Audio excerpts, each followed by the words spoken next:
Deep within the northern jungle, where three rivers merged around an island, stood the city of Totem's Rest. Above its busy, overcrowded boardwalks, Locke moved across the rooftops in swift, practiced strides. Bamboo on this roof, bark on the next. And just a few buildings over, he'd have to slow down because the roof on that run was made of tin planks like shingles.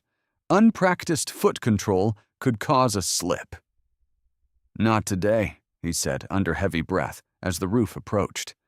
This is part of his route from Old Man Spice's to the meat market close to the center of town. The old man had set up there for many years, and after everything happened, he never moved inward. So his spices were still in demand and needed to be delivered to the trading center. The city was bustling. Midday with the sun in the air allowed people to travel effectively. A city built on an island that got constantly flooded by the three rivers, forking into a single river. This place only stayed above water because of the people living here. Many homes were on stilts in the water all day, and some inland were on stilts. None built houses on the land without stilts. It flooded at least once a year. Wouldn't make sense unless they figured out a way to have a house go up and down with the water. That's what boats are for.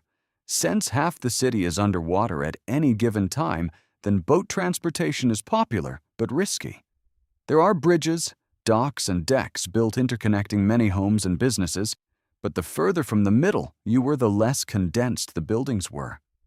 The old man's spice hut was on the edge of the city, so he could venture into the jungle and retrieve rare plants, roots, and leaves to create his spices.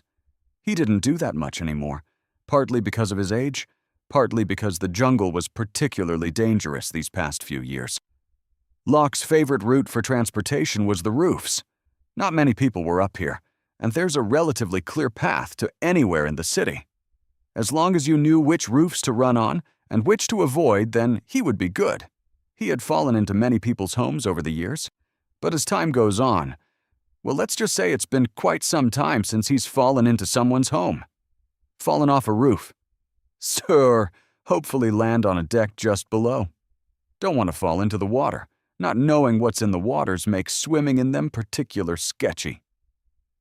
His feet were covered in a sandal that was a creation of his own. They had a tar, wood mix with metal sharp shavings on the bottom to give grip to wood, bound with leather straps and cloth for comfort. The straps wrapped around his foot and up his shin, giving him plenty of support. The metal shards in the bottom were like small spikes, gripping jungle wood and bamboo.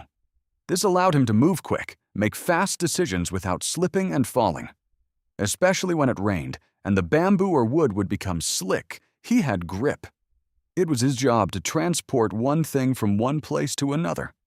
This afternoon it was spices, part of his weekly routine. But tin plates on a roof, that was metal on metal if he ran across it. Slicker than sliding on oil. It wasn't that the owner of that building didn't want